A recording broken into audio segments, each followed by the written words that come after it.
Boa noite, senhoras e senhores. A gente vai iniciar mais uma live aqui do Tenho Direito Doutor. Tenho Direito Doutor nessa segunda-feira. Boa noite, Segundou. pessoal. Delícia. E é isso aí. Tá gostoso o clima de Franca, né, Lineker? Graças a Deus choveu. É. Nossa, ninguém tava aguentando que calor mais. E aí Pelo fica amor fresquinho. de Deus, nossa. É isso aí, pessoal. Tenho Direito Doutor está abrindo a semana aqui no Dialetor. Muito obrigado pela participação de vocês que já estão chegando aí no nosso YouTube. E vale lembrar que para vocês interagirem conosco na nossa live, vocês têm que fazer a inscrição no nosso canal no YouTube. E aí depois o Lineker começa a receber todas essas mensagens. Porque hoje teremos uma questão muito interessante, né? Que serão as respostas e perguntas de vocês. Porque o nosso convidado hoje é o Dr. Tiago Bachur. Seja bem-vindo. Oi. Na sua casa. Seja bem-vindo no nosso programa mais uma vez. Seja bem-vindo no seu lar. No seu lar, hoje nós estamos aqui na casa do Bachur e Vieira, que é esse estúdio maravilhoso. Penúltimo onde programa do ano. Onde eles nos recebem semanalmente aqui. Muito obrigada.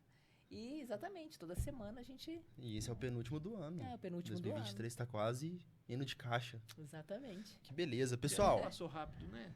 você acha que passou rápido, doutor? Sim, passou. Passou. Eu nem vi passando.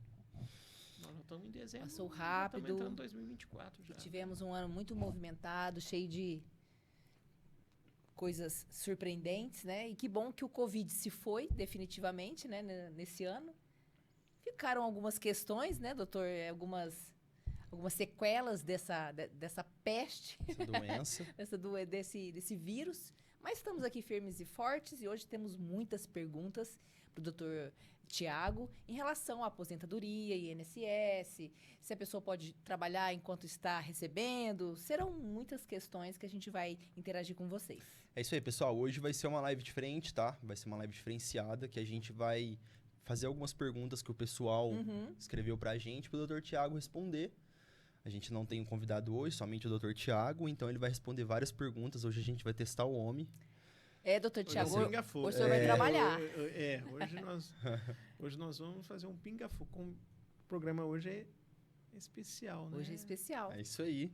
Bom, deixa eu pegar meu telefone. Quem começa? Bom, doutor Ímpar, Tiago, par, primeiro par, a gente gostaria de saber qual a especialidade do Bachur Vieira, qual que é a sua linha de trabalho aí na advocacia, no direito, e há quanto tempo isso já acontece para a gente Pois abrir? é, né? Para quem não conhece... hoje vamos ver se a voz está querendo falhar. Vamos ver se vai. Mas assim, para quem não conhece, eu me formei lá em 1998. Já faz um bom tempinho, né? Já faz um pouquinho mais de 2 décadas. E quando eu me formei em 98, já fazia algum tempo que meu pai estava brigando para ele poder se aposentar, para ele poder ter a aposentadoria dele. E aí, naquela ocasião, eu levei ele nos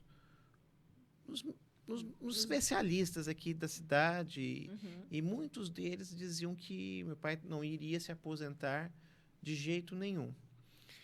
E aí eu fui estudar o direito previdenciário ainda quando eu estava na faculdade, depois da faculdade, no começo lá, o doutor Ari, que é o pai do Fabrício, que eu tenho certeza que está nos assistindo aqui, me incentivou. Naquela época nós estávamos falando aí de algo lá no começo dos anos 2000, quando não tinha Google, ou era o Yahoo, mas o Yahoo não era igual ao Google de jeito nenhum, como é hoje. As pesquisas, elas eram bem arcaicas, elas eram em livros, em recortes de jornais, em palestras que eu ia assistir, para aprender o direito previdenciário, que eu não tive na faculdade, né, para tentar resolver a aposentadoria do meu pai. E aí, tentando resolver a aposentadoria dele, comecei a jogar no computador aquelas informações, traduzindo para uma linguagem mais acessível, explicando para mim mesmo o que era salário de contribuição, o que era salário de benefício, o que era renda mensal inicial, o que era uma aposentadoria por tempo, por idade, enfim, todos aqueles termos muito... A introdução.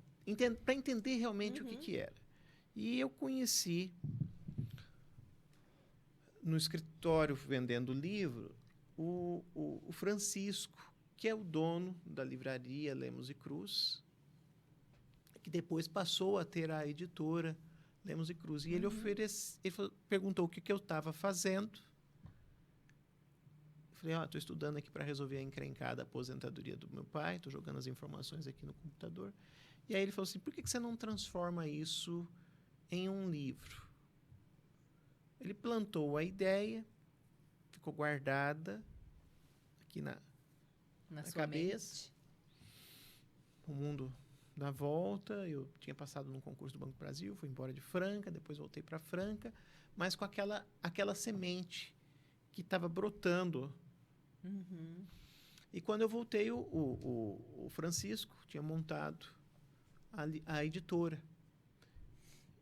E eu fui procurá-lo. E aí,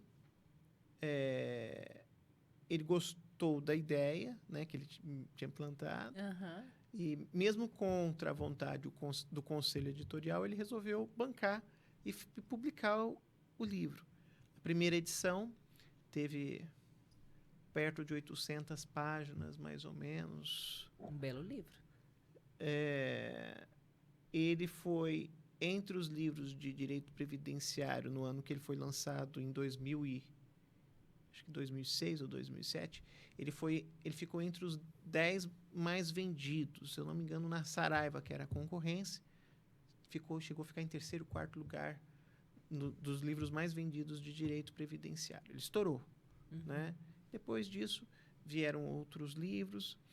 E aí, pelas coincidências que não são as coincidências da vida, eu ainda estava vinculado, na época, ao Banco do Brasil.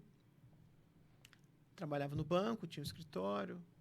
E aí, fui para São Paulo para fazer um concurso interno do banco, para ser advogado do Banco do Brasil. E, na volta, vindo para Franca, isso ainda no ano de 2007, com um livro que já tinha sido lançado, encontro com o Fabrício, voltando de viagem, que, na verdade, ele tinha ido para uma outra cidade e, para não fazer baldeação, ele resolveu passar por São Paulo. E aí nós pegamos um ônibus e aí viemos juntos. Eu já tinha o projeto do que seria o escritório Bachuri Vieira e de tudo aquilo que viemos a desenvolver depois, fazer cursos, tal. E expus para ele, falei, olha, só que eu preciso de um empurrãozinho. Aí ele falou assim, então eu vou ser o seu empurrãozinho. E aí começamos. Em 2008, abrimos aqui na rua Couto Magalhães, onde foi demolido recentemente o prédio, que quando a gente começou, mudamos para cá, onde a gente está agora.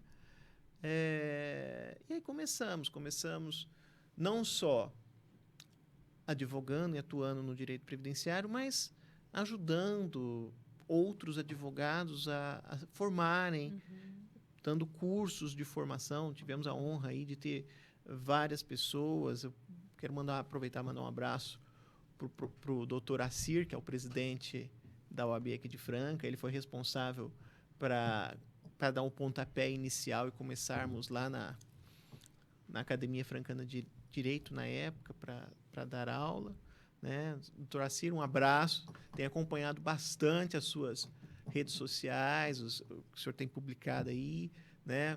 Parabéns pela atuação, é o nosso presidente da OAB, né? Quero ver se ele vem aqui depois, sentar aqui na mesa, o convite já foi feito, né? Luísa Gouveia também tem acompanhado as redes sociais dela, tem visto o trabalho que ela tem feito, não só nas redes particular dela, mas também da OAB. O pessoal da diretoria é muito ativo, tem acompanhado bastante o pessoal, tudo que eles têm feito aí, tanto no particular como nas redes sociais. Um abraço para toda a diretoria, que é muito empenhada naquilo que faz, né? Então, foi assim. Foi assim que nós começamos e que assim estamos até hoje. Há 15 anos. Eu já perdi as contas, deve ser isso aí. Vocês 2008, começaram em 2008, né? Isso é. Exatamente. Bom, pessoal, então hoje a gente vai estar respondendo algumas perguntas, algumas dúvidas das pessoas que já se acostumaram com o programa e que mandaram para a gente poder interagir, para responder a essas questões com o Dr. Tiago. Bom, a primeira pergunta, como não poderia deixar de ser, é qual a idade mínima para se aposentar? A melhor resposta é Depende depende. de quando você começou a contribuir. E depende de uma série de outras coisas também. Uhum. Por exemplo, de um modo geral, se nós formos falarmos na aposentadoria por idade, pode ser aos 65, pode ser que seja 65 para o homem e 62 para a mulher. Pode ser. Por quê? Há situações em que o homem pode aposentar com 60 anos e a mulher com 55 anos de idade. Quando que isso acontece? Por exemplo, se for trabalhador rural, é 60 anos para o homem e 55 para a mulher. Se for pessoa com deficiência, 60 anos para o homem, 55 para a mulher. Se tiver alguma barreira, sei lá, fibromialgia, dor de braço, dor de coluna, dor de joelho, quadril, ansiedade, alguma coisa que atrapalha, mas não impede de trabalhar, veja que eu não estou falando incapacidade, estou falando barreira. Nesse caso, também é 60 anos para o homem e 55 para a mulher. Agora, se for para aposentar por tempo, aí pode não haver uma idade para se aposentar. Embora tenha tido a reforma da Previdência, existem algumas situações que basta a pessoa ter o tempo necessário para se aposentar, para poder se aposentar. Então, vai variar de situação para situação, depende da modalidade de aposentadoria. O ideal é analisar o caso concreto para saber se a pessoa se encaixa em alguma situação em que ela pode antecipar a aposentadoria. De repente, não vai ser aos 65 no caso do homem e nem aos 62 no caso da mulher. Pode ser muito antes. Tem gente aí que com 40 e poucos anos, 50 e poucos anos, já podendo se aposentar. Se for uma aposentadoria, por exemplo, por invalidez... Muito mais cedo. A pessoa começou a trabalhar hoje, sei lá, com 18 anos de idade. Tropeçou, caiu, sofreu um acidente, foi atravessar a rua, a jamanta atropelou, ficou tetraplégico, vai aposentar por invalidez com os seus 18 anos de idade. Poxa. Então, não há uma idade mínima para se aposentar. O que importa é a qualidade de segurado. É óbvio que, dependendo da modalidade de aposentadoria, pode ser que haja uma idade. E aí, tem que analisar o caso concreto para ver se não existe alguma exceção. Dando sequência aqui, eu acho que linka aqui, Lineker, como posso calcular minha aposentadoria e saber quanto tempo falta para eu me aposentar? Bom, primeiro que o cálculo tem que ser feito por um especialista, né? O sistema do INSS ele melhorou bastante. Tá? Ele tem um simulador lá que ele consegue fazer cálculo, mas é importante ter em mente que a Previdência, apesar dela ter evoluído muito, tá de parabéns o INSS nesse aspecto, mas ainda existem alguns pontos que o sistema do INSS não consegue identificar e, às vezes, na simulação que é feita pelo site do INSS, acaba jogando bem mais para frente ou com um cálculo bem pior. Por exemplo, o sistema do INSS ele não vai conseguir identificar, às vezes, quando a pessoa trabalhou em atividade insalubre, em atividade especial. Quando a pessoa trabalhou, sei lá, numa fábrica de calçados, passando cola, ou trabalhou num posto de gasolina, mexendo com combustíveis, ou trabalhou num laboratório, mexendo com material biológico, ou trabalhou fazendo limpeza de banheiro. São situações em que esse tempo tem um peso diferente. Por exemplo, um cara que trabalhou na indústria de calçado, mexendo com cola, ou com tinta, ou com verniz, ou com ruído, ele vai poder contar aquele tempo de uma forma diferente. Pelo menos até a data da reforma da Previdência, ele pode contar aumentando 40% a mais, se for um homem. Então, 10 anos que ele trabalhou na indústria, na verdade, não vale 10, vale 14. E aí o INSS não vai identificar essa situação e vai contar aqueles 10 que vale 14 como 10. Então, ele vai ter menos tempo e o INSS vai falar que ele vai precisar trabalhar um pouco mais. Uma outra situação que o sistema do INSS também não consegue identificar. Por exemplo, tem situações em que o tempo pode ser contado mesmo que a pessoa não pagou o INSS. Exemplo, quem fez tiro de guerra. Aquele tempo lá do tiro de guerra, ele pode contar como tempo na hora da aposentadoria. E o INSS não vai saber se o cara fez ou não fez tiro de guerra ou se prestou serviço para as Forças Armadas. Uma outra situação que o sistema do INSS também não consegue identificar. Toda pessoa que trabalhou na zona rural, junto com os pais, mesmo que tenha sido na infância, pode contar aquele tempo da roça, mas o sistema do INSS não vai ter essa informação. Enfim, tem uma série de situações. Às vezes a pessoa entrou na justiça, numa ação trabalhista, para ter o tempo reconhecido, que trabalhou sem registro em carteira, e a justiça reconheceu aquele tempo. Dá para contar aquele tempo também. Às vezes o sistema do INSS não vai pegar essa informação e vai acabar exigindo mais tempo do que seria necessário. Então, o raciocínio seu está correto. Olha, o ideal é reunir a documentação que tem, conversar com um advogado que seja especializado em direito previdenciário, da sua confiança, para fazer os cálculos e buscar a melhor aposentadoria que você tem direito. De repente, tem muita gente que está nos assistindo aí que pode estar perdendo tempo e dinheiro. Poderia estar aposentado há um bom tempo, né? Ou já está aposentado, mas poderia ter uma aposentadoria melhor do que aquela que está recebendo. E se foi concedido errado? Bom, se foi concedido errado, cabe revisão. Cabe revisão. Tem alguma outra fonte de perguntas, Linker? Minha vez? Motorista de ônibus urbano pode se aposentar mais cedo? Estou perguntando devido à reforma da Previdência ter mudado tudo. Alguém que mandou. Daniel. Tá. Daniel Mascolo. Bom, Daniel, seguinte. A atividade de motorista pode ser uma dessas situações em que dá para conseguir um cálculo melhor. Uma revisão. Por quê? O motorista de ônibus, principalmente, de caminhão também, não é diferente, há um entendimento que essa atividade é especial. Entenda-se, nociva, prejudicial à saúde. Por quê? Não é só o ruído do motor do caminhão ou do ônibus, mas também tem todo o histórico.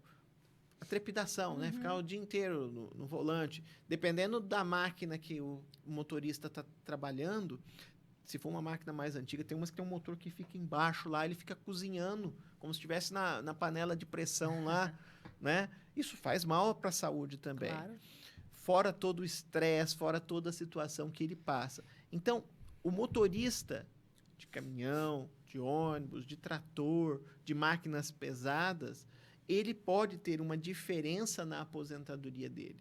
Ele não precisa, de repente, trabalhar a mesma quantidade de tempo que o outro trabalhador que não está exercendo atividade nociva, né? Não dá para falar que o motorista tem uma atividade leve. Não é. Né? Claro, hoje tem alguns caminhões também que são melhores do que carro de passeio. Mas ainda na realidade brasileira, não é todo mundo, aliás, a maioria não é assim, né? Que tem esse tipo de caminhão. Esse conforto. Né? Mas às vezes a pessoa tem um caminhão hoje assim, mas quando começou a trabalhar lá na década de 70, na década de 80, na década de 90, não era esse caminhão que estava à disposição dele. Então, o que acontece? Esse tempo ele vai ser diferente. Ele vai contar a maior, se for homem, 40% a mais, se for mulher, 20% a mais no tempo, até 2019, todo o tempo trabalhado até 2019 pode ser contado dessa forma. Ou ele vai poder se aposentar com o que a gente chama de aposentadoria especial, que vai exigir 25 anos de tempo do motorista, nesse caso, e ficar atento ao cálculo. O INSS costuma errar muito nessa situação. Então, quem foi motorista e já está aposentado, e o INSS não observou essa situação, cabe revisão. Quem não está aposentado, fique atento, porque já poderia, talvez, já estar aposentado ou não ter que esperar aquilo que o INSS está falando que ele precisa esperar. Se eu me aposentei Eu posso continuar trabalhando? Boa pergunta. Melhor resposta é Uhum. depende. Depende do quê?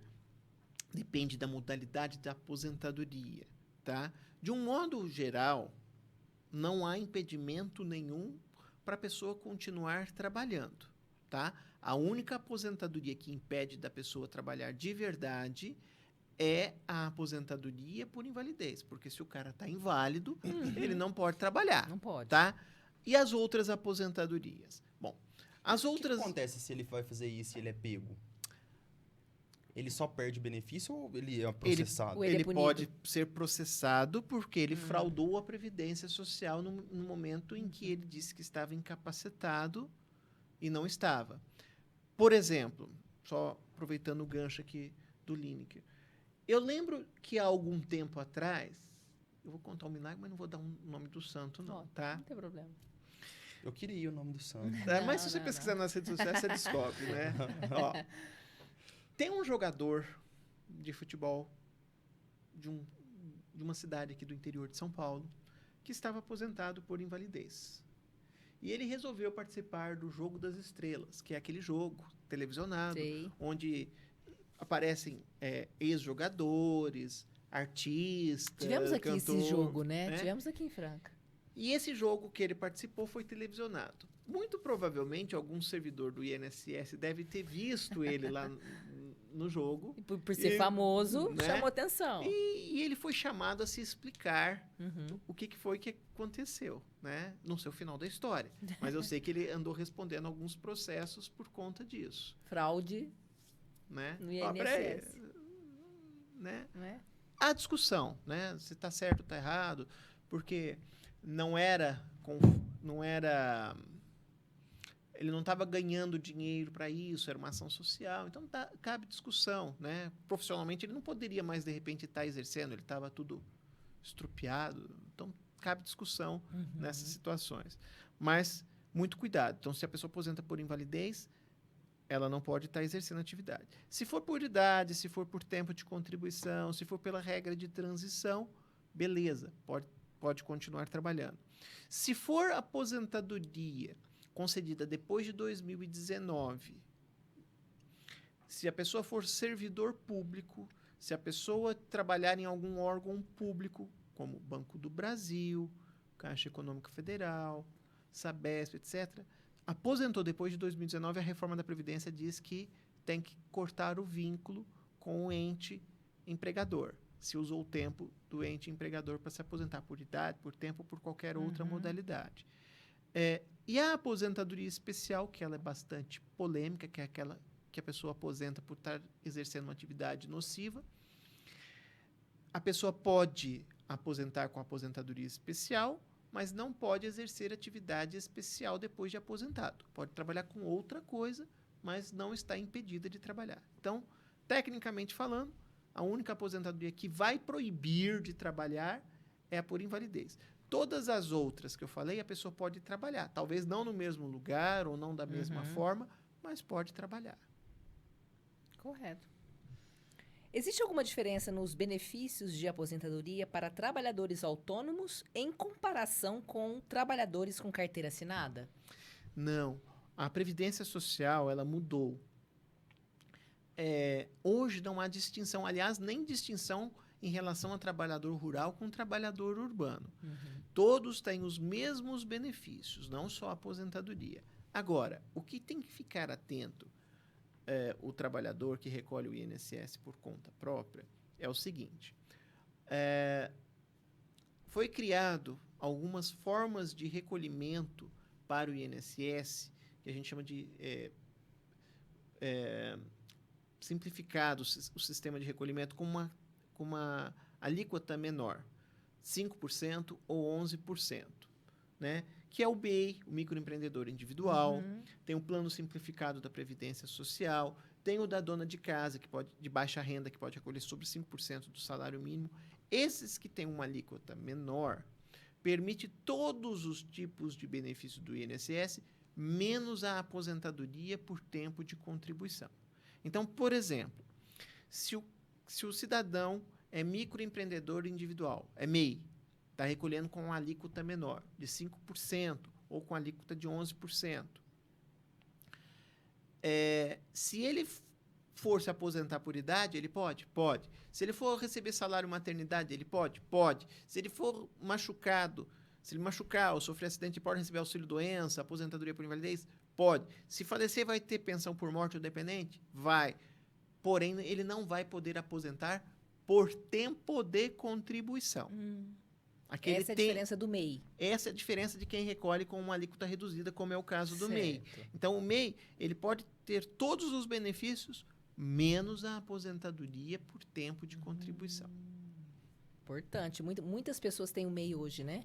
Que são esses profissionais autônomos, assim, encanador, são prestadores, Sim, prestadores de serviço, né? É uma forma simplificada que foi criada para que esse pessoal que às vezes estava na informalidade pudesse regularizar a sua situação, emitir nota fiscal, participar de programas do governo, inclusive com financiamento subsidiado, participar de licitação pública. Esse pessoal que é MEI, eles têm preferência na contratação com o serviço público, mas tem o problema de não contar aquilo como tempo. Conta para aposentadoria por idade, mas não por tempo.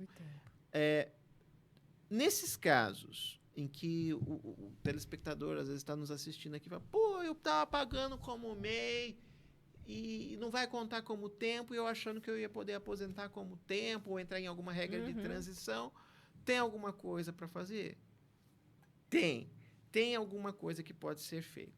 Quem recolheu com uma alíquota menor, tá, pode ter a opção de recolher a diferença para chegar no valor que seria o valor tradicional, e aí sim valer como tempo. Então, se o cara é MEI, está recolhendo sobre 5% do salário mínimo, se ele quiser que conte, ele vai ter que completar com a diferença para chegar nos 20%. Então, aqueles 15% que deixou de recolher, ele vai ter que recolher com juro e correção monetária. Então, aí vai ter que fazer as contas para ver se vale a pena ou não completar essa diferença.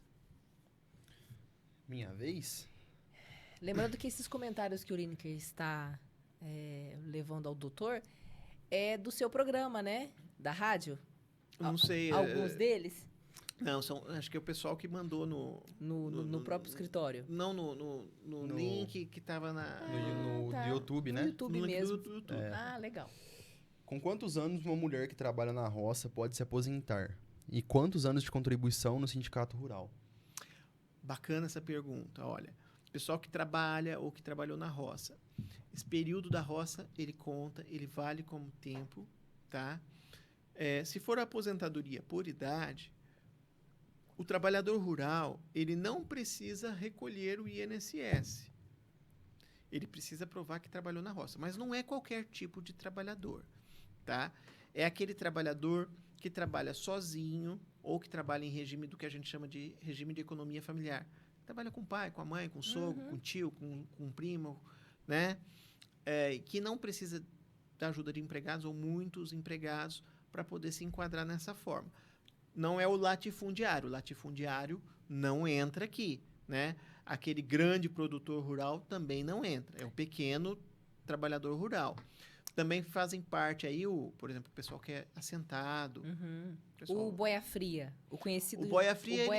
O boia fria, ele já está numa situação porque ele é empregado. Ele é empregado, ele é registrado, na maioria das vezes, né? Então, o trabalhador rural, que pode ser aquele que trabalha junto com a família, pode ser o boia fria, aquele que é empregado rural, que tem registro na sua carteira de trabalho, né?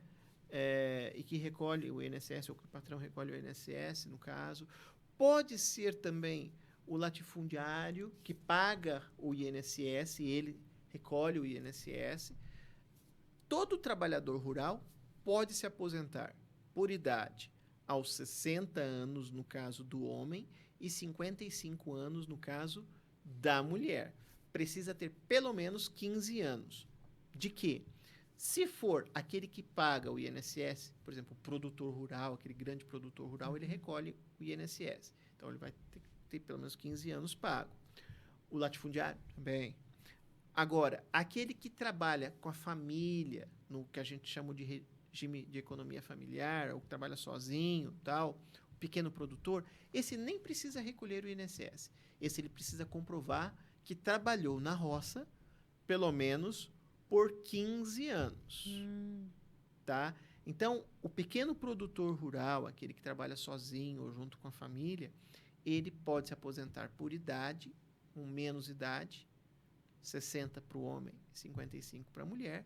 Não precisa pagar o INSS, mas precisa provar que trabalhou. E aí, pergunta que você falou, se tiver inscrição no sindicato rural, ajuda? Ajuda a comprovar que estava por lá. Mas não é só isso. Vai ser necessário outros tipos de prova para comprovar que se encaixa nessa situação. É possível receber... É possível receber a aposentadoria de outro país se eu já trabalhei fora do meu país de origem? Olha que legal.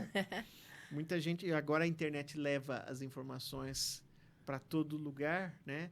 Olha, você que trabalhou fora, ou você que trabalha fora, fique atento. O Brasil tem convênio com outros países. Tem com o Japão, tem com a Itália, tem com o Chile, Mercosul, com os Estados Unidos, Canadá.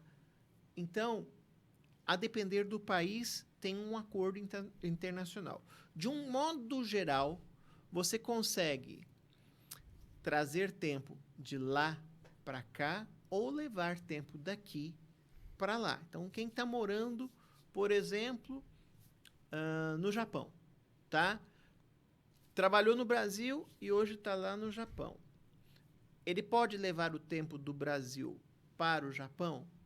Pode. E, de repente, até se aposentar por lá, desde que ele cumpra as regras da aposentadoria por lá.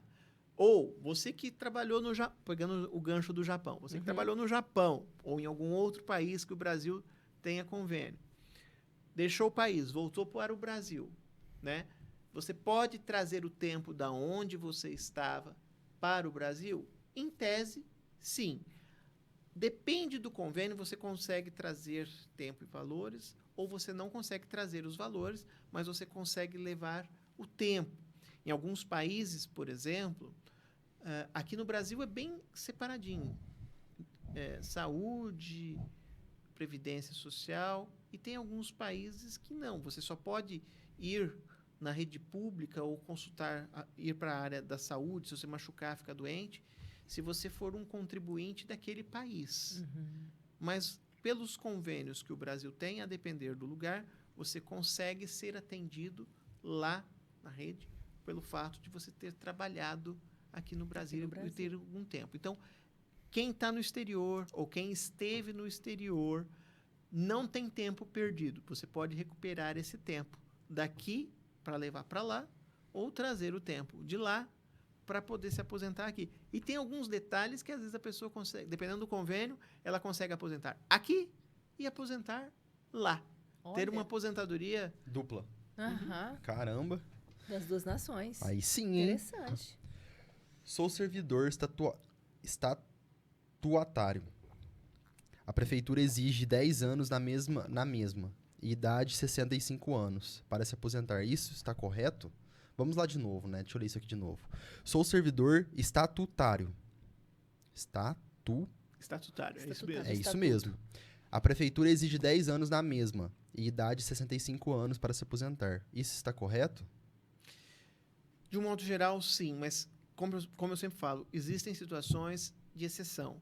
Existem situações em que, de repente, a pessoa consegue se aposentar de alguma outra maneira. Precisa verificar se ele não se encaixa dessa forma. Por exemplo, já em alguns programas nós já falamos da questão daquela aposentadoria das pessoas que têm barreira, que podem antecipar a aposentadoria na questão da idade, cai para 60 para homem e 55 para mulher. Então, o cara que tem, às vezes, uma dor de coluna, de braço, de joelho, ou colocou placa, pino, tem o braço torto, perna torta, tem algum problema que não impede de trabalhar, mas que atrapalha, pode antecipar a sua aposentadoria, tanto no tempo como na idade. Mas, No caso do servidor aí, estatutário, de um modo geral, é isso que vai ser exigido. Mas ele precisa verificar se ele não se enquadra em alguma regra de exceção. Se não, vai ser os 65 mesmo. Vai ter que esperar, se for homem, né? O que acontece se eu me aposentar antes da idade mínima? Mas para que isso seja possível, tem que haver alguma situação, né? Exatamente. De um modo geral, para poder aposentar, você vai ter que cumprir as regras. Com a reforma da Previdência, o governo quis deixar só a aposentadoria por idade, né? Que vai exigir a idade de toda forma. Porém, existem situações em que a pessoa consegue aposentar por tempo ainda. Embora o governo tenha tentado acabar com a aposentadoria por tempo, é possível aposentar com a aposentadoria por tempo. Quem fechou os requisitos antes de 13 de novembro de 2019, que é a data da reforma, pode aposentar pelas regras antigas. Não importa a idade. Mas se aposentar muito jovem, pela regra antiga, o fator previdenciário pode reduzir o valor final da aposentadoria. Não impede, mas causa um prejuízo no valor. Para quem vai se aposentar por alguma das regras de transição, vai ser exigido algo mais. Esse algo mais depende da regra. Algumas não vão exigir idade, mas vão exigir, por exemplo, um pedágio. A pessoa vai ter que trabalhar 50% a mais do tempo que estava faltando lá no dia 13 de novembro de 2019. Outras vão exigir uma pontuação, que é a soma da idade com o tempo, para atingir uma determinada pontuação, que tem um cálculo de uma outra maneira. A consequência de não se aposentar pelas regras novas, ou seja, com a idade exigida pela lei, é ver o cálculo que a pessoa vai ter, se vale a pena ou não. Tem situações que vai valer a pena, tem outras que não. Tem que fazer conta. Tem que analisar. Então, depende. A melhor resposta é? Depende. Minha mãe tem 61 anos e não tem carteira assinada. Ela sempre foi do lar. Ela tem direito à aposentadoria? Ela não recolhe o INSS? Não. Não. E tem 61 anos. E trabalha em casa. Tá. Bom, A vida inteira. para quem nunca recolheu o INSS, nunca vai ter uma aposentadoria Do INSS. do INSS, com exceção do trabalhador rural, que não precisa verdade, recolher. falamos isso. Né? Mas a dona de casa, o que ela pode ter? Se ela resolver recolher o INSS, ela pode, de repente, ter a aposentadoria do INSS, ou por idade, ou se machucar, ficar doente, ter o auxílio-doença, aposentadoria por invalidez e assim por diante. Aí, se não recolher, bom, se ela não recolher o INSS, assim como qualquer outro trabalhador, tem um benefício que se chama LOAS, porque ele está dentro da Lei Orgânica da Assistência Social, também chamado de BPC, Benefício de Prestação Continuada. Na verdade, esse BPC LOAS é um benefício assistencial, ou seja, é uma assistência, é uma ajuda que o governo dá, de acordo com o que está lá na Constituição Federal, para quem é ou idoso com mais de 65 anos de idade, ou que tem algum problema de saúde que impede de trabalhar. Mas, ao mesmo tempo, aquele idoso ou aquele doente tem que ter uma renda familiar baixa. Se ele tiver a renda familiar baixa, dentro dos critérios que a lei define como sendo baixa, e ele tem mais de 65 anos, ou tem algum problema de saúde, vai ter direito de receber um salário mínimo por mês. Não é uma aposentadoria, mas muita gente pensa que é uma aposentadoria. Por quê? Quem paga é o INSS, recebe aquele cartãozinho igualzinho, o cartãozinho do aposentado, recebe a cartinha bem parecida com aquela cartinha que vem para quem está pedindo aposentadoria, mas não é uma aposentadoria, é um benefício assistencial. Esse benefício, ele é sempre provisório. Por quê? Enquanto a pessoa tiver com a renda familiar baixa, enquanto ela for doente, se foi concedido pelo problema de saúde, idoso não vai diminuir a idade, então, então enquanto ela estiver nessa situação, a renda baixa, e se for doente, continuar doente, vai receber. Sarou? Pode cortar. Subiu a renda? Pode cortar. Então, de repente, tem gente da família que estava desempregado e arrumou um emprego, melhorou a renda familiar, o benefício pode cessar. Ok. O que acontece se o INSS negar meu pedido de auxílio-doença? Posso recorrer da decisão? Sim. Se você está incapacitado para o trabalho, existem alguns caminhos que você pode fazer se o INSS negar o seu benefício. Quais são esses caminhos? Bom, você pode recorrer administrativamente, ou seja, fazer um recurso no próprio INSS, que vai analisar e vai verificar. Pode ser que eles mandem fazer uma nova avaliação, se você tiver mais documentos, passar por uma nova perícia. Ou então, você pode esperar 30 dias e fazer um novo pedido de benefício por incapacidade, apresentando nova documentação para ver o que o INSS vai falar. Ou você pode ingressar na justiça pedindo para que a justiça reconheça o seu direito de poder se afastar, de poder se aposentar, e depende da gravidade do problema, para você receber o benefício que você tem direito. Então, são esses os caminhos. É possível receber auxílio-doença por problemas de saúde mental ou apenas por questões físicas? Bacana essa pergunta, né? Tem muita gente que acha que só pode pedir benefício no INSS por problema físico, igual a Val, tá com o dedo quebrado ali. Gente, hoje eu me acidentei de uma maneira saudável, né? Fui praticando um esporte, quebrei meu dedinho. Ainda bem que não foi mostrando o dedo para ninguém. Depois a gente vai comentar se eu posso me afastar do Lineker, ou quer dizer, do trabalho. Te falar, viu? Essas piadinhas. Segundo o Dr. Tiago, eu posso me afastar, Lineker. Tá? O que tem que ser analisado? Nos casos em que vai se pleitear algum benefício por incapacidade, é isso que tem que ser avaliado. Não é se a pessoa está doente ou não, é se ela consegue trabalhar ou não, apesar de estar doente. O que vai verificar é se a pessoa está incapacitada. Então, a incapacidade pode ser física? Pode. Alguém que quebrou o dedo, que quebrou a mão, que quebrou o pé, que quebrou o braço. Você está vendo, não tem condição de estar trabalhando. Mas, só interrompendo, no meu caso, que eu só machuquei o dedo e eu não trabalho com as mãos diretamente, não estou impedida, não tenho uma barreira para trabalhar, mas estou machucada. Né? A incapacidade ela vai ser analisada ou pelo menos deveria ser analisada sobre vários aspectos. Por exemplo, consegue trabalhar ou não? Tá, consegue trabalhar. Então, não tem direito ao benefício por incapacidade. Não consegue trabalhar. Isso aí, então, não é só na questão física. Né? Se a pessoa, às vezes, está com uma depressão, uma ansiedade, com qualquer outro problema, também não vai conseguir estar trabalhando. Às vezes, a incapacidade, ela não vem da doença. Ela pode vir por outros meios. Por exemplo, se você está com uma dor e tem que tomar um remédio, né, que te tira a concentração, que te dá sono. Então, mesmo que você esteja bem fisicamente, mesmo estando com, às vezes, o dedo quebrado, mas se você tomando um remédio que tira a dor, que tira a concentração, como é que você vai fazer uma pergunta? Ou como é que você vai ficar atenta?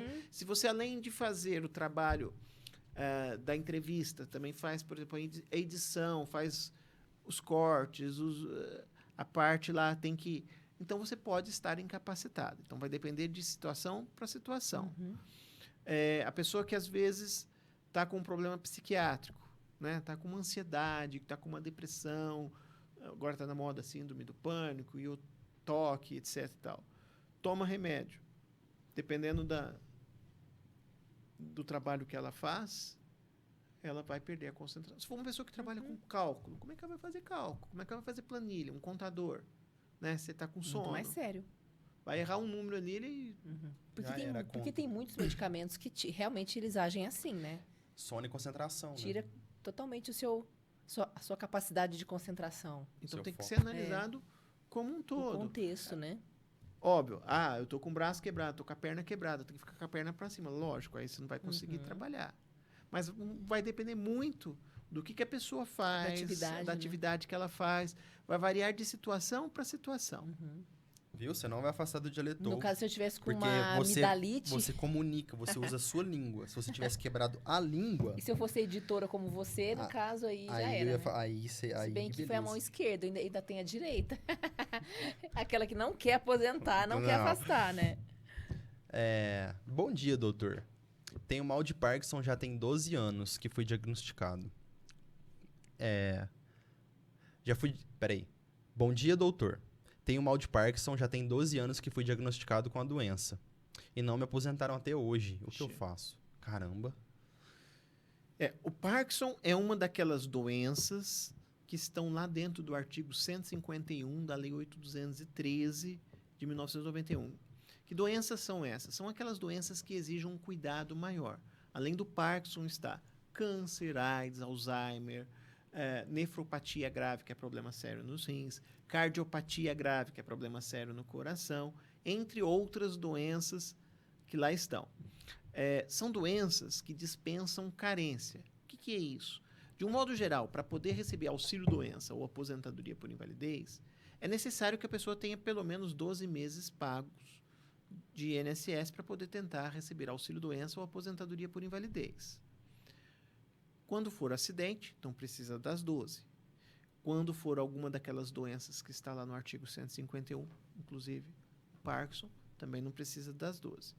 Se você está incapacitado para o trabalho com a doença que você tem, e o Parkinson é uma dessas doenças incapacitantes, se não pela própria doença, pela própria medicação que às vezes a pessoa tem que tomar para que ela possa ter a doença controlada. Se você está incapacitado de fato para o trabalho, não consegue trabalhar, você está tendo benefício negado, você pode ingressar na justiça para tentar receber o seu benefício. Então, fique atento, procure um advogado da sua confiança para ingressar com a respectiva ação na justiça. Reúna a documentação. E se a doença for pré-existente? Porque às vezes o INSS está negando porque ele já tinha a doença antes dele começar a pagar. Bom, nesse caso, ele não vai conseguir se afastar e nem aposentar, a não ser que ele prove que houve um agravamento no problema de saúde dele ou que surgiram outros problemas. Então, às vezes, além do Parkinson, sei lá, ele está com uma depressão, ele está com uma ansiedade. Então, ele vai conseguir, não pelo Parkinson, mas pela outra comorbidade. Porque se agravou. Essas doenças que não têm cura, já não deveria afastar imediatamente? É que depende de situação para situação, né? Tem que ser analisado o caso concreto. Por exemplo, só aproveitando o gancho do Parkinson. É claro que o exemplo que eu vou dar, ele não é um exemplo brasileiro, mas aquele ator que fez o De Volta para o Futuro, Michael J. Fox, ele tem Parkinson. Mas o Parkinson, durante um certo período, não impediu que ele pudesse trabalhar, né? Ele atuou, ele dublou também, acho que ele fez aquele ratinho daquele filme, eu esqueci. Não. Stuart Little. Stuart Little era ele que fez a dublagem. Mas nós estamos falando de um estrangeiro. Se ele fosse brasileiro, né, no caso dele, e não foi motivo para ele se afastar. Talvez hoje, sim, ele tivesse que afastar. Então, vai depender de situação para situação, de caso a caso. De um modo geral, normalmente é caso de auxílio-doença ou até de aposentadoria. Existem exceções. Sim. Né? Posso me afastar? Não, desculpa. Posso receber o auxílio-doença se estiver recebendo o salário maternidade? Não, você pode receber o salário maternidade. Depois do salário maternidade, você pode receber o auxílio-doença. Muitas vezes, o que acontece? A pessoa, às vezes, dá à luz, né? E o parto pode não ter sido tão tranquilo, ou o pós-parto pode não ser tão tranquilo, né? Tem algumas mulheres que, às vezes, têm eclâmpsia, pré-eclâmpsia, tem que tomar cuidado. Então, ela vai receber o salário maternidade pelos 120 dias ou 180, aí depende de onde ela está. Terminado o prazo do salário maternidade, se ela não tiver apta para voltar ao trabalho, ela vai fazer a solicitação do auxílio doença, mas não consegue receber os dois ao mesmo tempo.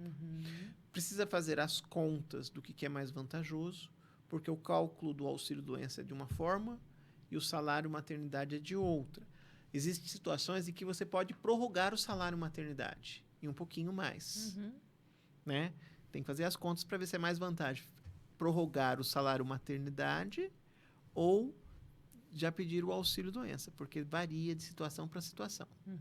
E nesse caso precisa de atestado médico para o auxílio doença? Sim, ela vai precisar comprovar que está incapacitada. O que é que está incapacitando ela, né? A incapacidade deve ser dela e não da criança. Eu quero o auxílio doença para cuidar mais... Não, do filho não vai ter jeito, tem que ser para a própria pessoa. Correto. Então, só se ela tiver aconteceu alguma coisa. Situação. Depois do parto, a pressão não estabilizou, teve eclâmpsia, teve algum distúrbio, alguma coisa, algum distúrbio até emocional, psiquiátrico, ela precisa comprovar essa incapacidade. Tem mais alguma aí, Link? Tem mais várias bastante perguntas. Ainda eu nem olhei, mas depois eu vou dar uma olhada. Tá. Quais são os benefícios por incapacidade? Como é feita a distinção entre auxílio-doença e aposentadoria por invalidez? Bom, benefícios por incapacidade. Na verdade, são 3. Né? O auxílio-doença, a aposentadoria por invalidez e tem o tal do auxílio-acidente. Com a reforma da Previdência, a aposentadoria por invalidez e o auxílio-doença mudaram de nome. Chamam agora benefício por incapacidade permanente, no caso da invalidez. Benefício por incapacidade temporária no auxílio-doença. Ou seja, quando a pessoa está incapacitada para o trabalho, ou seja, não tem condições de voltar ao trabalho, nem no mesmo, nem em um outro, de forma permanente, aposentadoria por invalidez. Se for temporário, olha, eu quebrei o pé, quebrei o braço, quebrei o dedo, né? Durante aquele período em que está recuperando a saúde, vai ficar afastada recebendo o auxílio doença. Tirou o gesso, tirou a tala, fez a fisioterapia, fez tudo que tinha que fazer. Recuperou a saúde, vai receber o auxílio doença. Agora, o terceiro benefício, que é o auxílio acidente. O auxílio acidente, geralmente, ele começa depois do auxílio doença. Então, alguém sofreu um acidente. Tá. O que foi que aconteceu com você? Foi jogando handball. Tá. Então, o trabalhador estava jogando handball, né? Deu um tapa mais de mau jeito, distorceu o dedo. Não vai poder jogar handball durante um bom tempo. Sim. Vai ficar com o dedo com tala, vai fazer fisioterapia, vai fazer tudo que tem que fazer. Durante aquele período, o trabalhador teria direito de receber o auxílio doença, ok? Ok. Bacana. Fez todo o tratamento, fez fisioterapia, foi do benzedor, fez tudo que tinha que fazer. O médico falou, levanta-te, anda, vai trabalhar. Para de receber o auxílio doença. Porém, se a pessoa ficou com alguma sequela, veja que eu não falei incapacidade, falei sequela. Se ficou com alguma sequela que não impede de trabalhar, mas atrapalha de alguma forma, onde a pessoa vai fazer um esforço maior para fazer as mesmas coisas que fazia antes, ou vai ter que se adaptar, ela passa a ter direito de receber o auxílio acidente. Ela pode trabalhar e receber do INSS ao mesmo tempo. Esse auxílio acidente é uma espécie de indenização que o trabalhador tem direito pela sequela que ficou por conta daquele acidente que ele sofreu. Isso não impede dele trabalhar, mas atrapalha. Talvez, se for digitar alguma coisa, vai gastar mais tempo do que gastava antes, porque ficou com o dedo dolorido, ou perdeu a sensibilidade, ou alguma coisa nesse sentido. Ou então, para escrever dentro do mesmo prazo que fazia, precisa fazer um esforço maior. Ou então consegue fazer algumas coisas, mas não consegue fazer outras. Isso é o que dá direito ao auxílio acidente, a existência de uma sequela. Aí, se não ficou sequela, se ficou perfeito, do mesmo jeito que era antes. Bom, se ficou do mesmo jeito que ficou que estava antes, aí não se fala em auxílio acidente. Então, complementando a situação do trabalhador que, por exemplo, que vai precisar de mais tempo para executar uma atividade dentro da empresa. Só que ele vai trabalhar no mesmo tempo, né? 8 horas, tal, bonitinho, como manda o jeito que ele foi contratado. O patrão dele vai pagar a mesma coisa. Só que o trabalho dele vai ser menos produtivo. Sim, mas ele pode... Ele pode trabalhar menos tempo? Depende de situação. Às vezes a pessoa vai ter que se readaptar. Por exemplo, uma questão muito comum que eu vejo acontecer, semana mesmo eu atendi uma situação dessa. Professor, tá? E outros profissionais que trabalham com a voz. A lesão nas cordas vocais é considerado como uma doença do trabalho. E a doença do trabalho é a mesma coisa que um acidente.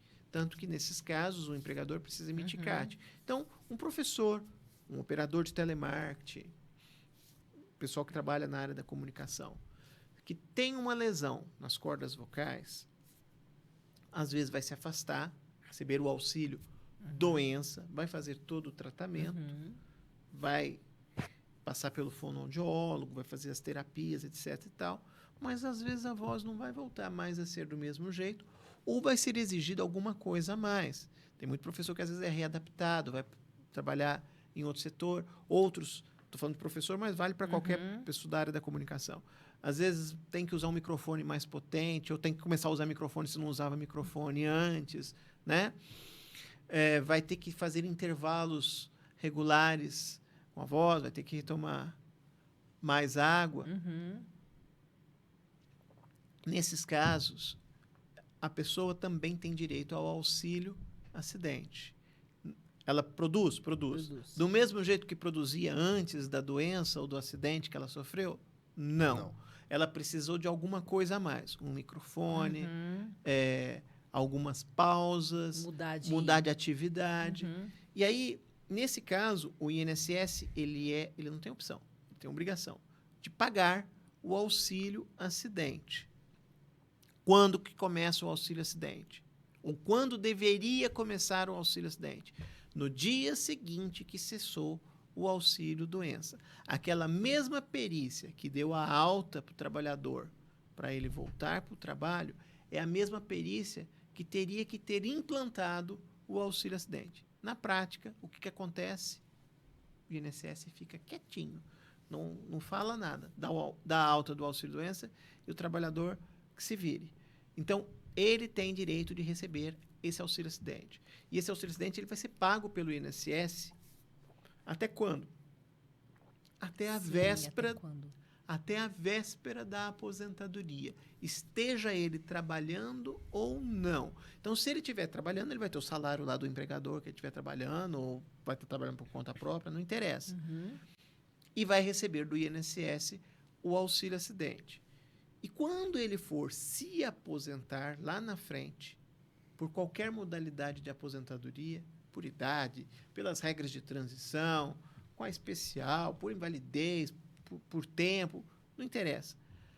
Esse auxílio acidente, ele vai integrar o cálculo da aposentadoria. Como assim? Se eu tiver um salário de R$2.000 e receber R$1.000 de auxílio acidente, quando for a hora de aposentar, é 3.000 que vai para a conta, e não só os 2 do salário. Então, ele dá um upgrade, ele dá uma turbinada, ele dá algo mais para o trabalhador.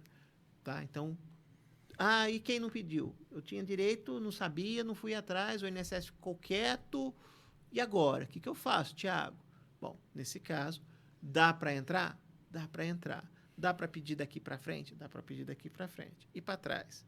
Bom, para trás você só consegue saber as diferenças dos últimos 5 anos. Então, se faz mais de 5 anos, você já perdeu dinheiro lá de trás, mas você consegue receber pelo menos dos últimos 5 anos. E se a pessoa machucou?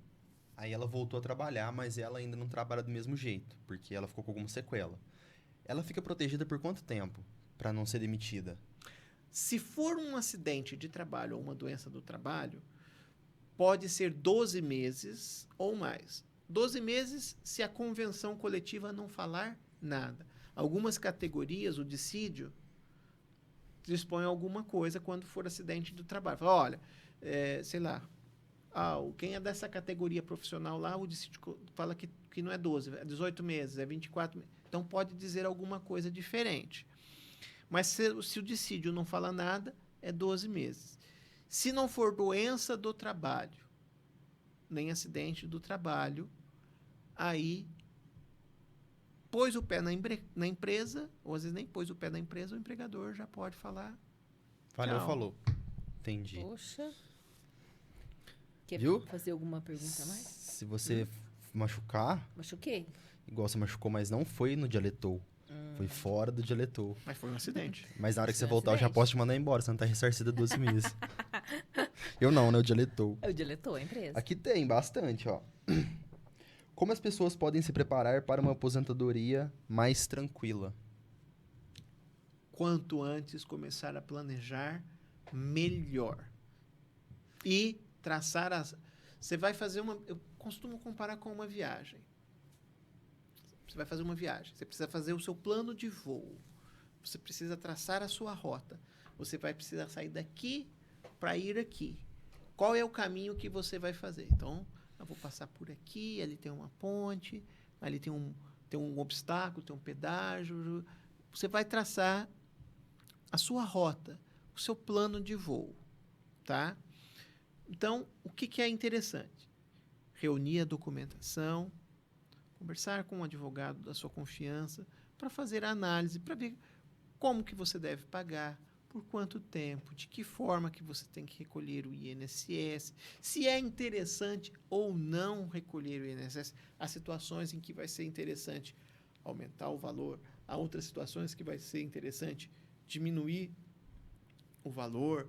Há situações em que você nem precisa estar pagando, é só esperar o momento certo e saber qual é esse momento certo de fazer o pedido. Mas mesmo fazendo essa rota, esse plano de voo, o indivíduo precisa também ter consciência que pode acontecer alguma tempestade, alguma turbulência e ter que mudar o seu plano de voo.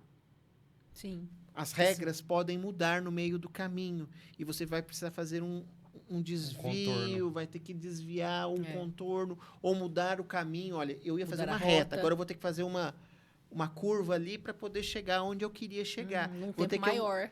Então, sempre que tiver alguma turbulência, alguma mudança, algum obstáculo, ou seja, uma mudança de regra, mesmo que você tenha traçado a sua rota lá atrás, você vai ter que sentar e conversar novamente com um especialista da sua confiança para ver se você vai continuar fazendo a mesma rota ou se você vai ter que desviar e passar por um outro caminho para poder chegar na onde você estava planejando chegar.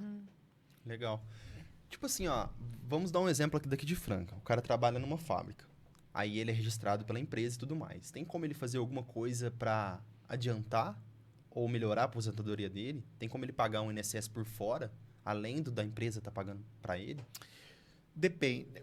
Se ele for pagar como facultativo, não, porque ele já está exercendo uma atividade remunerada. Mas se ele estiver exercendo uma outra atividade, ele pode estar recolhendo pela outra atividade que ele está exercendo. Por exemplo, ele é sapateiro, mas nas horas de folga ele É barbeiro. É barbeiro. Ou ele entrega iFood, não É. sei.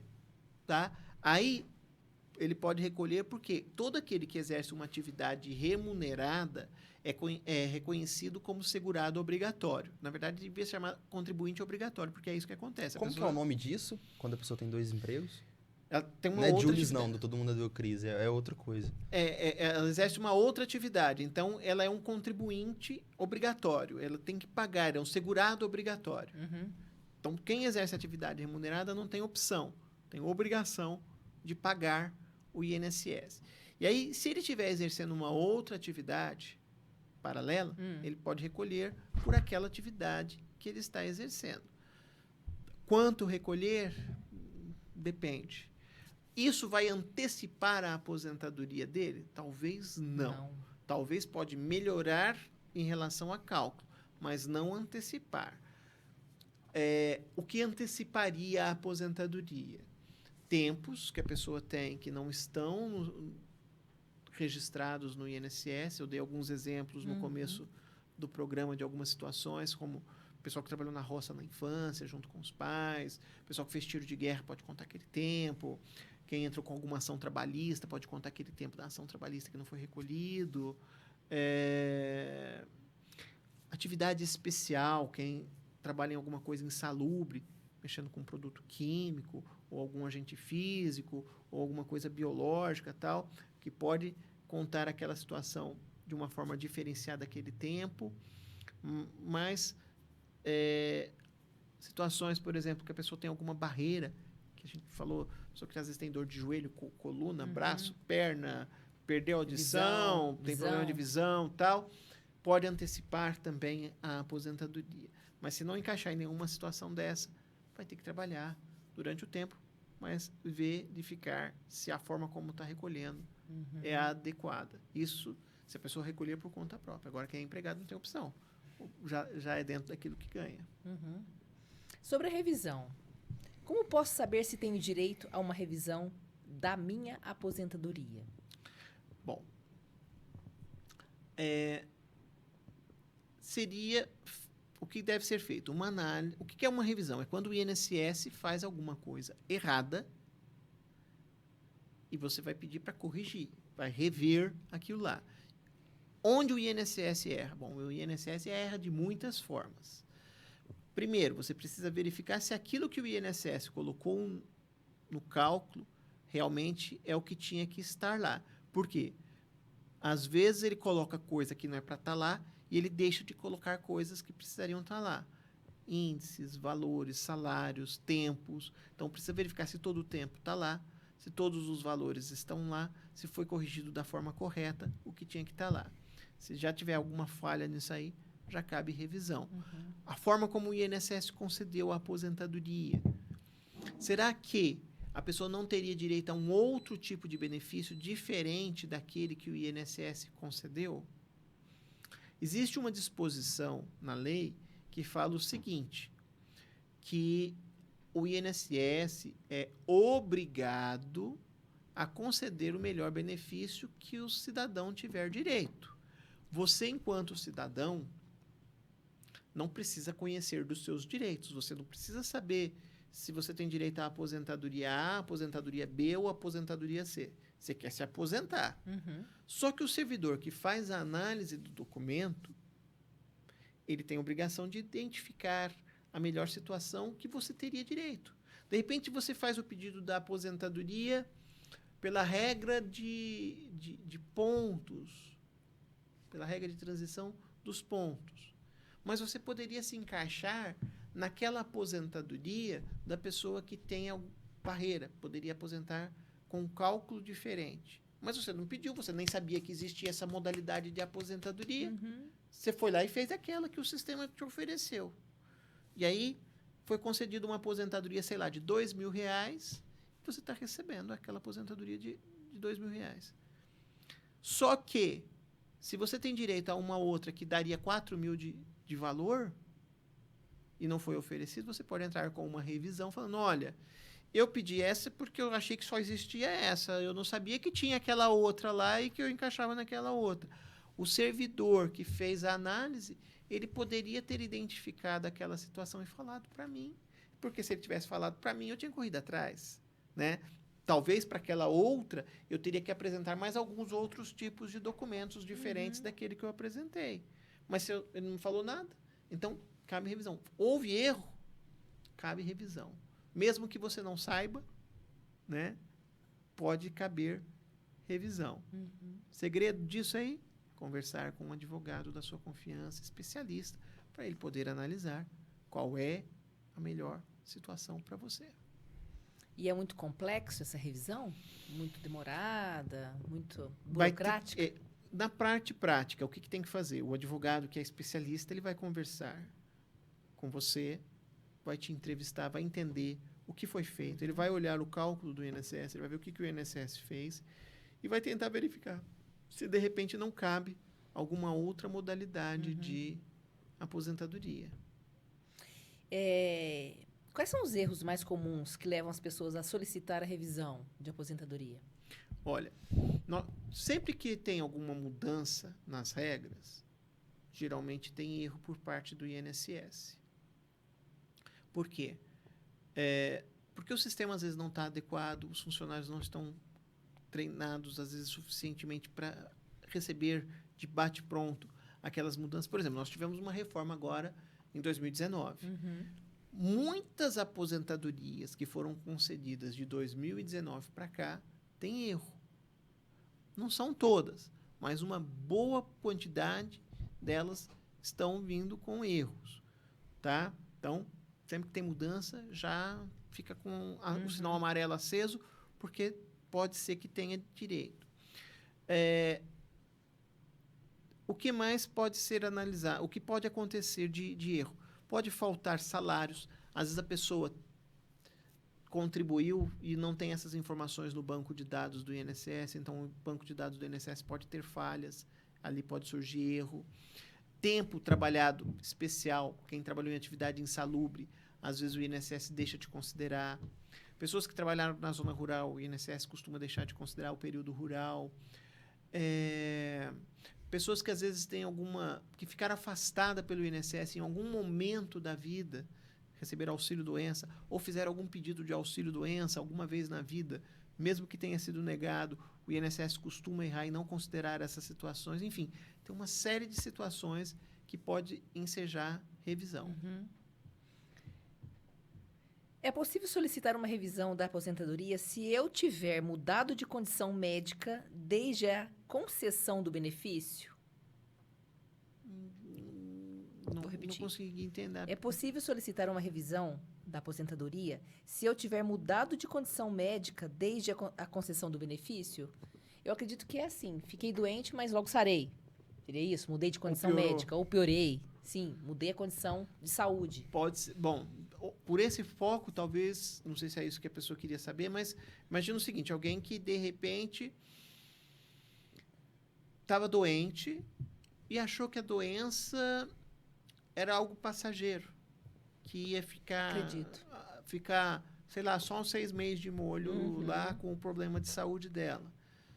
E aí ela recebia o auxílio doença ou o benefício por incapacidade temporária. Só que o problema dela foi agravando, sei lá, de repente foi infeccionando outros. Mudou a condição. Mudou. O problema que era assim, ficou maior. Nesse caso, é possível sim pedir a transformação do auxílio doença em aposentadoria por invalidez. Ou o contrário. De repente a pessoa até se aposentou por invalidez, mas se recuperou. Fez um tratamento, a medicina avançou.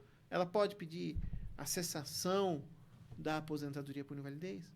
Pode. A pessoa pode pedir a cessação e voltar para o mercado de trabalho. Meio difícil, né? Não, mas tem. Tem, né? Tem situações. É como eu falei. Será que é medo de ser preso? Não. Às vezes, olha, eu vou contar um caso aqui. Como eu disse, eu gosto de contar milagre, mas não posso dar nome de santo, tá? Há algum tempo atrás, eu atendi uma pessoa que estava com câncer num estágio bem avançado. Bem avançado mesmo. Era uma mulher, estava sem cabelo. Em tratamento. Você conseguia enxergar o esqueleto dela de tão magra que ela estava. Ela tinha tirado um pedaço da bacia ou do fêmur, ela estava andando com o andador. E o INSS disse que ela estava apta para o trabalho, apesar desse quadro, né? E ela nos procurou para tentar ver se conseguia afastar ou aposentar. E aí eu falei para ela, olha, é possível aposentar e a aposentadoria por invalidez, ela não é definitiva. Se você recuperar a sua saúde, se você ficar bem e tal, é possível pedir a cessação da aposentadoria por invalidez a qualquer momento, né? Entramos na justiça, ela se aposentou por invalidez, passaram-se alguns anos e ela voltou. Só que quando ela voltou, eu não consegui reconhecê-la. Por quê? Porque ela estava com uma cabeleira enorme, ela estava mais, não posso falar gordinha, mas estava mais fofinha, né? Mulher não gosta de falar que está gorda, então estava mais fofinha, já não estava, né? Já não estava mais com um andador. E aí ela falou assim, Tiago, você lembra de mim? Eu falei assim, olha, quem é você? Aí ela falou, sou eu. Se você não falasse que você é você, eu não sabia que você é você. Né? Você é aquela que estava quase morta. Não podia falar. Cadavérica, ela, né? Sim. Mas aí ela falou assim, então... Pois é, Tiago, quando eu estive aqui, alguns anos atrás, você disse que eu podia pedir o cancelamento da minha aposentadoria por invalidez, se eu recuperasse a minha saúde, se eu quisesse voltar a trabalhar. E aí eu fiz o tratamento, recuperei, e aí eu fui fazer um curso de mestrado, de doutorado lá na minha cidade. E agora eu terminei a minha tese lá, fiz a apresentação, e eles estão me chamando para dar aula lá na faculdade. Ela é de Minas, não lembro se é Uberlândia, acho que é Uberlândia ou Belo Horizonte que ela estava. E eles estão me chamando. Eu não lembro valores, mas tipo assim, ela estava aposentada com uma aposentadoria de 2 ou 3 mil reais e ela ia ganhar 10, 12 mil reais na atividade dela. Eu falei, Tiago, tem como pedir para cancelar a minha aposentadoria para poder voltar a trabalhar, né? Falei assim, olha, eu fiquei muito feliz de conseguir a sua aposentadoria, agora estou muito mais feliz de pedir o corte dela, porque eu estou vendo que você recuperou a sua saúde. Se ela não tivesse pedido o cancelamento, ela não poderia ser registrada no novo trabalho? Não, porque ela... o INSS poderia entender que ela estava fraudando, porque ela recuperou. A pessoa tem... Quando a pessoa se aposenta por invalidez, ela fica na obrigação de... Ficar inválida. De se apresentar no INSS caso recupere a sua saúde e tal. Ok. Na prática, tem algumas pessoas que até se recuperam e ficam escondidas. Está errado. É igual a gente estava comentando, né? A questão do meu afastamento. Então eu vou me afastar. Acho que você tá levando isso a sério. Tô achando que é brincadeira, e vou mais, deixar não. de gravar até fevereiro. Aí o doutor Tiago falou, mas vão ver você no vídeo. Então, não podemos ter essa situação, né? Hoje, a Procuradoria da Previdência Social, Procuradoria Geral, eles têm feito um trabalho de tempos em tempos de dar uma olhada nas redes sociais das pessoas.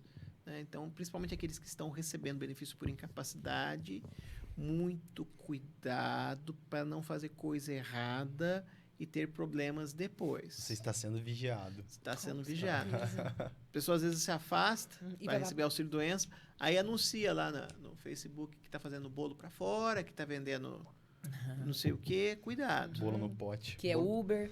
Ô, doutor, nessas várias perguntas, né, que a gente está fazendo aqui, você falou muito de erro de INSS. Cálculo, não sei o quê, não sei o quê. O INSS erra muito mesmo? Erra. Infelizmente ele erra, mas nem, ao contrário do que muita gente imagina, não é de propósito, pelo menos eu penso que não seja. Amém, né? Tomara. Por que às vezes esses erros acontecem? Por vários motivos. Primeiro, a mudança constante de regras. Tá? O sistema às vezes não consegue acompanhar. O servidor também não consegue acompanhar tudo isso que acontece. Esse também é outro problema, a falta de servidores. Durante muito tempo, o INSS ficou sem fazer concurso público. Andou fazendo recentemente, deve fazer de novo, mas o número de contratações vai ser muito inferior ao déficit de servidores que existe. A necessidade. O volume do serviço também aumentou demais. O INSS está adotando a inteligência artificial, alguns robôs, para fazer análise de documentos. Mas esses robôs ainda estão aprendendo e estão ainda falhando em muitos aspectos. Enfim, há uma série de situações que faz com que esses erros acabem acontecendo E o segurado tem que ficar muito atento para isso aí. Não é porque, eu já ouvi muita gente falar isso. O INSS é do governo, o governo não vai fazer nada de errado. Não pense isso. Tá? Não estou falando que o governo faz coisa errada. Tá? Antes que o pessoal fale qualquer coisa, não é isso. Mas os erros podem acontecer por N motivos, como esses que eu enumerei aqui. Então, não é nem de propósito, quero acreditar que não seja de propósito, esses erros que acontecem. Então, não é porque o INSS é um órgão que é do governo que ele vai fazer tudo certinho e bonitinho. Depende de material humano, e esse material humano, além de escasso, às vezes falha. Correto. Já vou puxar um gancho, então, da outra pergunta aqui. Quais foram as principais mudanças trazidas pela reforma previdenciária? Como essas mudanças afetam os trabalhadores? Pois é, olha só. Essas mudanças, a principal delas, qual foi? Acabou-se com a aposentadoria por tempo de contribuição. Os novos segurados só vão conseguir se aposentar por idade, pelo menos em tese. Quem já vinha contribuindo antes ainda pode se aposentar por tempo. Quem fechou os requisitos antes da reforma, antes de 13 de novembro de 2019, já tinha o tempo para aposentar, pode aposentar por tempo. Quem não fechou o tempo para se aposentar até 13 de novembro de 2019, pode entrar numa das regras de transição. Essas regras vão exigir ou um pedágio, que é um tempo a mais de tempo para se aposentar, ou vão exigir uma idade mínima para se aposentar, ou as duas coisas, um tempo e uma idade. Mas o que ficou pior de tudo não foi o aumento da idade ou do tempo, mas a forma de cálculo. A sistemática de cálculo ficou ruim comparado ao que era antes. Se antes era ruim, agora ficou pior. Tem algumas situações em que dá para escapar, que a pessoa consegue buscar uma situação mais vantajosa, mas é muito individual. Cada caso é um caso, cada situação é uma situação. Às vezes o que é bom para o Lineker é horrível para a Val. E o que é ótimo para a Val é péssimo para o Lineker. Então, cada situação é uma situação que tem que ser analisada, pensada e buscada. E tem situações, e tem pessoas que às vezes têm até a opção de escolher qual é a melhor regra para ela. Ela se encaixa em mais de uma situação. E cada uma delas vai ter um cálculo diferente, uma aposentadoria, um benefício diferenciado. E aí precisa buscar qual vai ser o mais vantajoso ou o menos pior. Assim, desse tempo que a gente faz as lives aqui nas segundas-feiras, né? Foi falado de 2019. Tipo assim, foi umas mudanças muito bruscas, assim. O que aconteceu? Houve a reforma da Previdência. Então, essa reforma da Previdência tem ano para acontecer? Tipo, a cada 5 anos? Não. Ou pode ter ano que vem de novo já? Eu sempre falo que a reforma acontece todos os dias e todas as semanas. Talvez não de uma forma tão escancarada como foi em 2019, mas ela sempre acontece, por conta de mudanças de regras. O que acontecia antes? Eu vou falar aqui de uma forma, mas não é politizando, nem levando para este ou para aquele político, mas só contando fatos que aconteciam em cada governo. Em cada governo. Por exemplo, se nós voltarmos um pouquinho antes, não muito antes, mas, por exemplo, se nós pegarmos o final do governo da Dilma, o que aconteceu? Antes dela sofrer o impeachment, ela já estava tentando fazer a reforma da Previdência, só que ela não estava anunciando a reforma da Previdência. Ela tentou mexer em algumas coisas ela conseguiu fazer e outras ela não conseguiu fazer. Por exemplo, ela mexeu na pensão por morte. Ela conseguiu introduzir uma idade para que as viúvas recebessem a pensão por morte. Porque antes, se a pessoa ficasse viúva, ela ia receber a pensão por morte para o resto da vida dela. Então, se fosse uma novinha casando com um velhinho, né, e o velhinho morresse na lua de mel, a novinha ia receber a pensão por morte pro resto da vida dela, e ela podia arrumar quantos cartões ela quisesse, que ela ia continuar com a pensão por morte. Esse é o golpe do baú, né? Houve uma mudança. Para a viúva receber a pensão por morte,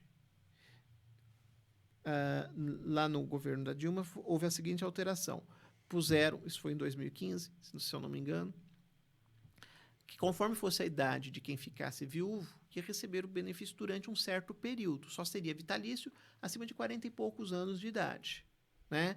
Tinha que comprovar que estava junto há mais de 2 anos, e foi exigido algumas coisas a mais. Isso ela conseguiu trazer e que foi repetido aqui na reforma da Previdência. Ela tentou mudar o cálculo do auxílio-doença. Ela não conseguiu mudar o cálculo do auxílio-doença. O Congresso não deixou passar essa mudança. E teve outras mudanças que ela tentou fazer aqui. E muitas das mudanças que ela tentou fazer vieram em 2019 com a reforma da Previdência. Tá? Quando ela sofreu o impeachment e entrou o Michel Temer, tudo aquilo que ela tentou aqui estava tentando ser feito, e ela só não conseguiu colocar em prática porque havia uma rixa dela com o Congresso, né? Vocês vão lembrar do Cunha, né? Que estava brigando com ela, e a Dilma, um querendo ver o fim do outro, né? Então, muitas das coisas que ela queria que passasse não foram passadas. O governo não enfiando o fim do fator previdenciário, aí fizeram um acordo para que não fosse o fim do fator previdenciário. Então, ela não conseguiu. Aí veio o Temer, assumindo a presidência. Acho que ele quis se mostrar como o salvador da pátria. E aquilo que estava sendo feito aos poucos, de mudança, ele anunciou que iria fazer a mudança de uma vez só, que ele ia fazer a reforma. E aí ele chamou a atenção, e essa reforma acabou não acontecendo no governo dele. E aí veio o próximo governo, que foi o Bolsonaro, e que pegou aquilo que já estava sendo desenhado lá atrás, que já vinha, como eu disse, desde a época da Dilma, né, que estava sendo feito aos poucos, e colocou através dessas mudanças que aconteceram em 2019. Então, não existe uma data certa para acontecer. Até porque, se o governo ficar anunciando que vai ter reforma, todo mundo corre para tentar escapar das mudanças, que eu acho que é uma besteira, né? Mas não existe santo e demônio. Todos, quando estão lá, querem puxar a sardinha para o seu lado e meter o pau no outro. Tá? Então, não estou defendendo este ou aquele. Estou só contando fatos que aconteceram. Como está aí de perguntas? É isso aí. Dona Vilma mandou um abraço, que é a mãe do Dr. Tiago. Dona Vilma, parabéns pelo filho. Aliás, nós, né, tivemos muito conteúdo nessa live, né, Lineker? Eu acho que foi bastante esclarecedora. E acho que devemos ter mais com esses conteúdos, porque no nosso tempo nós não conseguiríamos esclarecer muitas dúvidas, atender as pessoas. Então, já fica aí com gostinho de quero mais para 2024, mais participações sobre nossos direitos. Muito bom. E meter o pau no INSS. Opa, meter o pau não. Tá brincando. Não, e falarmos mais sobre o INSS, que é um seguro nacional. O que você achou das perguntas, doutor Tiago? Eu achei que teve muita pergunta bacana, né? Com certeza, não só aqueles que fizeram a pergunta, mas outros que estavam assistindo. Tenho certeza que a resposta foi dada, né, para alguma dúvida de alguém que estava assistindo naquele momento ou que vai assistir depois, né? Tem muita gente que às vezes está com a mesma dúvida e não sabe. Não sabe nem onde, né? Eu sempre falo, olha, em caso de dúvida, não deixe de procurar um advogado especializado em direito previdenciário, da sua confiança, porque ninguém melhor do que ele vai tentar buscar a melhor solução, né? Se a pergunta que você tinha não apareceu por aqui, se você tem alguma dúvida que surge depois, não deixe de bater na porta de um especialista da sua confiança para poder se orientar melhor. Acho que é isso que é a mensagem principal do que a gente pode deixar aqui hoje. Muito bom. O senhor quer falar do seu livro? Sim, o livro. Fala do livro aqui antes que eu esqueça dele, né? Então, quem ainda não adquiriu, oportunidade de adquirir Os Segredos do Sucesso Revelados, dicas para sua vida pessoal e profissional, né? Na verdade, são dicas aí para melhorar os seus relacionamentos, as suas finanças, os seus hábitos, a sua mentalidade, aprender aí com experiências aí que foram amealhadas ao longo dos anos. Presente para quem ainda não comprou presente de Natal, um presente bacana para dar, fazendo um merchan. E aonde a gente pode comprar? Esse livro está disponível na Amazon e na Eduz. Quem quiser pode entrar no site da Bachur Cursos, que tem um link que leva para essas para onde está sendo vendido esse livro. É isso aí, gente. Dica para quem gosta de ler e quem busca orientações da nossa vida, né, do nosso dia a dia, a gente pode encontrar no livro do Dr. Tiago. Isso aí. Missão cumprida hoje, doutor? Vixe, cumprida. Cumprida. Para quem está acostumado a ver o Dr. Tiago mais quieto, sempre com convidado, hoje ele realmente, a gente realmente viu, né, todo o conhecimento aí desses anos todos de previdenciário. Parabéns, Dr. Tiago. Obrigado pela participação aqui no nosso programa. Honra nossa, né? Honra nossa. Pessoal, muito obrigado a quem assistiu aí, tá? Quem acompanhou a live ou quem vai assistir depois. Se vocês ainda têm alguma pergunta, vocês podem chamar o Dr. Tiago no direct. O Instagram dele tá na descrição. Ou o Instagram do Bachur Vieira Advogados. Ou o Instagram do Dialetou. E lembrando que a gente tem um site, que é o dialetou.com.br. Lá vocês encontram nossas redes sociais, o nosso YouTube. Você pode ser um patrocinador nosso. E tem também um esqueminha de pautas, né? Vocês podem digitar alguma história emocionante ou legal que vocês conhecem, mas coloca o contato da pessoa, tá bom? Pra gente poder entrar em contato. Então é isso. Um beijo, fiquem com Deus, tamo junto. Temos live amanhã, né? Amanhã não, quarta e quinta. Ah, verdade, quarta e quinta. Agora, final de ano, a gente vai dando uma... Se eu não aparecer... É porque eu me Ela vai aparecer sim. Eu me afastei. Ela vai aparecer sim. Tchau, aí, gente. Pessoal, um Valeu. abraço. E até quarta-feira em outra live do Dialetou. Obrigado. Tchau, tchau.